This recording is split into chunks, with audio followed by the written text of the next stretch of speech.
Hello my lovely soul family, आपके लिए एक और रीडिंग लेके आई हूँ जिसका आज का टॉपिक रहने वाला है अचानक से आपके जीवन में कौन सी अद्भुत घटना घटने वाली है।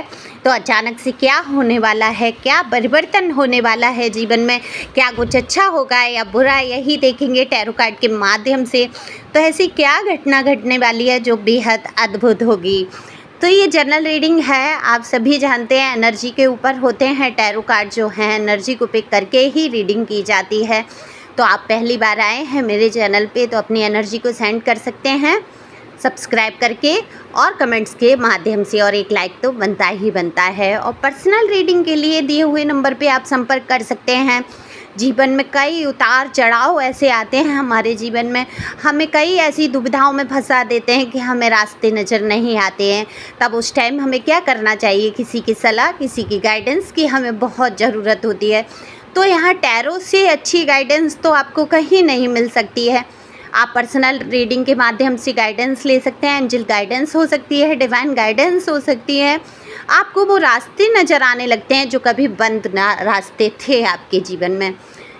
ज़रूरी नहीं है आप मुझसे ही पर्सनल रीडिंग कराएं, जहां आपको उचित लगे वहां आप करा सकते हैं, लेकिन पर्सनल रीडिंग कभी फ्री नहीं होती है। पर्सनल रीडिंग की एक निश्चित फीस है और फीस भी कुछ ज़्यादा नहीं है। अगर आप मुझसे संपर्क करना चाहते हैं तो दिए हुए नंबर पे आप मैसेज कर सकते हैं, व्हाट्सएप नंबर है ये, और व्हाट्सएप कॉल भी कर सकते हैं।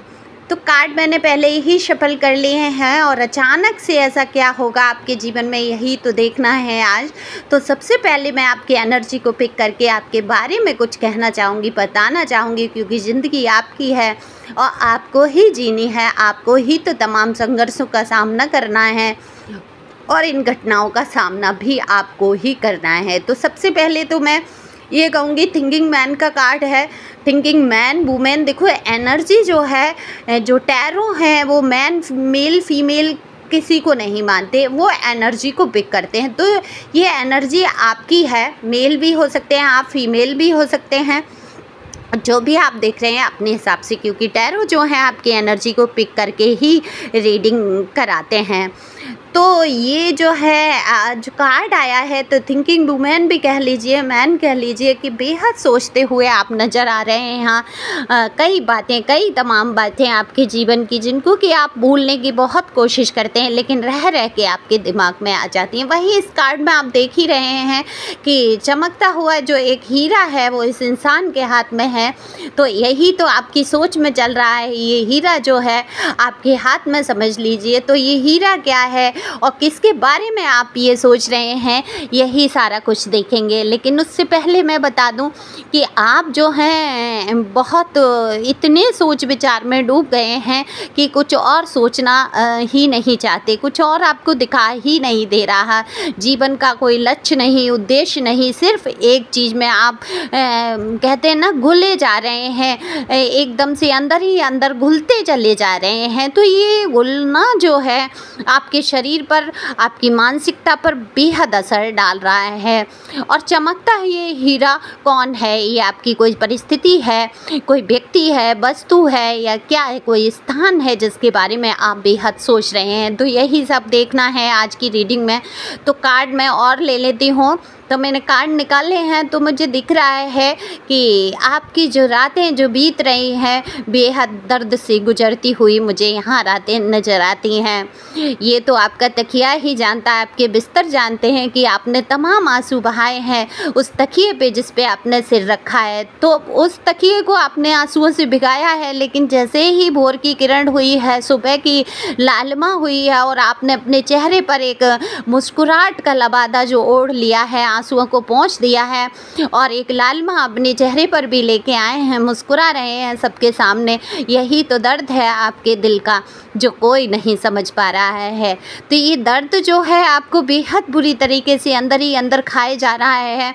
इस दर्द की सीमा नहीं है जिससे आप गुजर रहे हैं। इस दर्द को केवल मैं महसूस कर सकती हूँ यहाँ पर कार्ड के माध्यम से, क्योंकि ये एनर्जी किसकी है मुझे नहीं पता।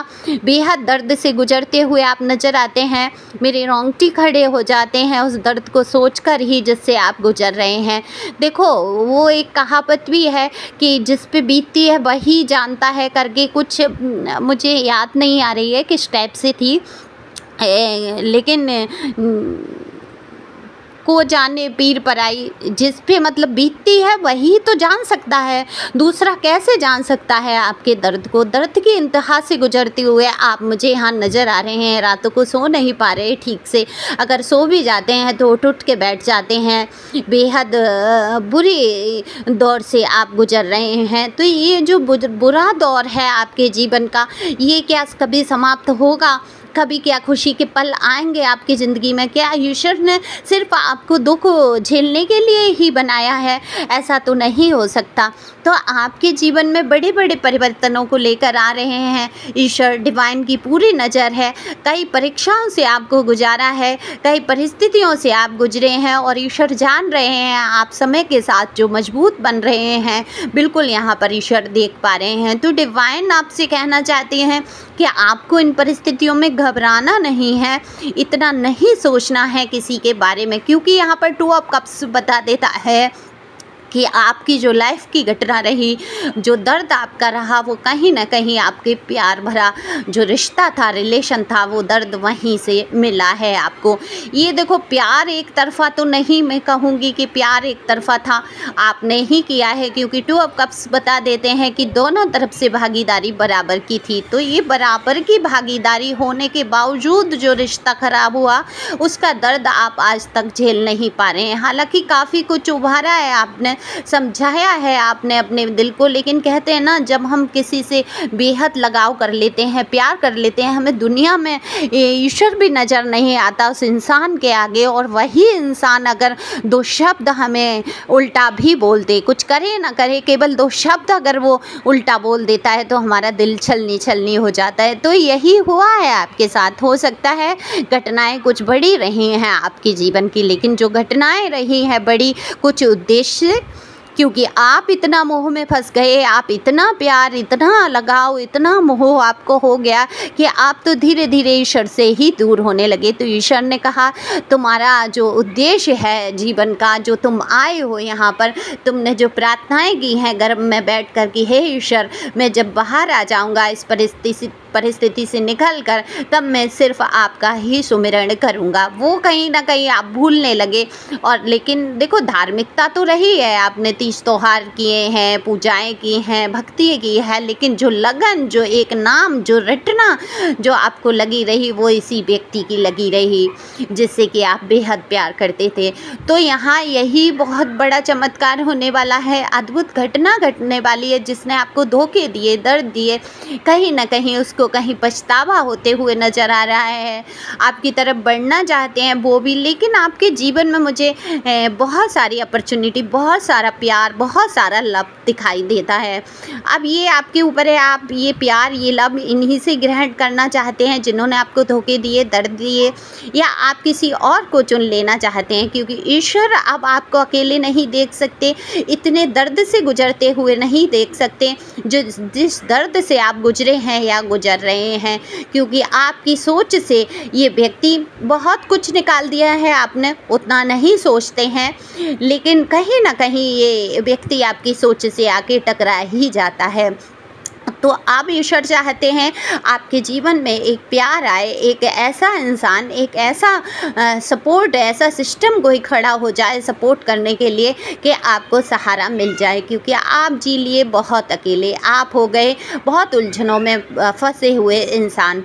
तो आप ईश्वर अपनी संतान को कभी दुखी नहीं देख सकते हैं, कष्ट आ सकते हैं जीवन में, संघर्ष आ सकते हैं कुछ आपको सिखाने के लिए, लेकिन आज उन संघर्षों की कहीं ना कहीं समाप्ति होगी और एक ऐसी अद्भुत घटना जो आपके जीवन को बदल के रख देगी। हो सकता है कोई ऐसा इंसान जो आपके जीवन में आए और वो आपके जीवन में बेहद बड़ा परिवर्तन लाए। सॉरी, थोड़ा सा तो हो सकता है परिवर्तन आपके जीवन में ये बहुत बड़ा होने वाला हो और खुशियाँ आपके चारों तरफ बिखरने वाली हैं, वो चाहे कार्य क्षेत्र की हो सकती हैं। देखो, खुशियाँ हो सकता है आपका कोई काम नहीं बन रहा है और वो अचानक से बन जाएगा। हो सकता है आपके जीवन बेहद तन्हाई से गुजर रहा है, अकेलेपन से गुजर रहा है, जो अकेलापन आपको खाए जा रहा है। आपको लगता है कि संसार में शायद आप प्यार के लायक नहीं है, आपको कोई प्यार करने वाला मिलेगा ही नहीं। तो ऐसा संभव नहीं है, किसी न किसी को तो बनाया है ना ईश्वर ने आपके लिए। तो बिल्कुल आपकी मानसिकता से मेल खाता हुआ इंसान यहाँ मुझे नज़र आता है आपके जीवन में प्रवेश करते हुए। अब ये आपके ऊपर है कि आप वो प्रवेश द्वार बंद कर लेते हैं, आप अपने मन पे ताला लगा लेते हैं, सोच लेते हैं कि अब मुझे अकेले ही एकांत में जीवन बिताना है। तो देखो अच्छे अच्छे ग्रह टल जाते हैं, अच्छी अच्छी चीज़ें हमारे जीवन से भी निकल जाती हैं, क्योंकि ईश्वर जो है मौके तो देते हैं, ग्रह तो बनाते हैं, ये आपके ऊपर है आप उनका लाभ उठा पाते हैं या नहीं। तो ये आपको सोचना है, लेकिन आपके जीवन में ये घटनाएं तो घटने ही वाली हैं। कुछ ना कुछ नया आपके सामने ऐसा आकर खड़ा होगा, आप वहाँ पर दुविधा में भी फंस जाएंगे कि इसको चुनना है, उसको चुनना है, क्या करना है। तो इस दुविधा से आपको बाहर निकल के आना है, अपने सच्चे सीधे सरल रास्ते पे जाना है और किसी को अपने जीवन में इतना महत्व नहीं देना कि ईश्वर से बढ़कर ही वो बन जाए। चाहे आप बुराई में सोचेंगे तब भी ध्यान उस इंसान का ईश्वर से ज़्यादा हुआ, अच्छाई में सोचेंगे तब भी ध्यान कहीं ना कहीं ईश्वर से ज़्यादा उस इंसान का हुआ। तो जब भी आपको ध्यान आए किसी भी व्यक्ति या वस्तु या किसी चीज़ की इच्छा लालसा, तब आप सिर्फ नाम जप करेंगे। जो भी धर्म के हैं आप, जिस भी धर्म में जिस भी ईश्वर को आप मानते हैं, उन्हीं ईश्वर का ध्यान करना शुरू कर दें, तो आपकी बहुत सारी परेशानियां कम हो जाएंगी। क्योंकि हम इंसानों से आस उम्मीद लगा लेते हैं, वो इंसान कभी हमारी आस उम्मीद पर खड़े नहीं उतरते हैं। मैं हर इंसान को यहाँ बुरा नहीं बता रही हूँ, पूरा संसार कैसे बुरा हो सकता है अगर एक या दो व्यक्ति आपके जीवन में बुरे निकल गए। लेकिन यहाँ सावधान भी रहने की बहुत आवश्यकता होती है। हमें नहीं पता कि संसार में इतनी चालाकियों से भरे लोग रहते हैं, क्या कौन सही कौन गलत। तब हमें ईश्वर का जप और नाम और ध्यान ही करना है। हमें किसी पर पूर्ण रूप से भरोसा नहीं करना चाहिए, क्योंकि ईश्वर से बढ़कर और माता पिता से बढ़कर कोई हमारा भला नहीं जा सकता। तो ईश्वर सदैव आपके साथ हैं, यहाँ पर आपको घबराना नहीं है बिल्कुल भी। जो घटनाएं हैं उनको मूक दर्शक की तरह आप देख सकते हैं, क्योंकि जो घटना है वो घटना ही है आपके जीवन में, उसको आप बदल नहीं सकते। सिर्फ इतना आप बदल सकते हैं, आपको बुद्धि दिया है, विवेक दिया है कि आप किस रास्ते पे जाएं, यही आपको देखेंगे ईश्वर। दो रास्ते आपके सामने खुल जाएंगे, उन दो में से आप क्या चुनते हैं ये आपकी मर्जी होगी। तो खुश रहें, आगे बढ़ते रहें, मस्त रहें। Thank you for watching my channel. Thank you Anjal, thank you viewers. मेरे दूसरे चैनल पे भी आप आ सकते हैं, मुझे सुन सकते हैं।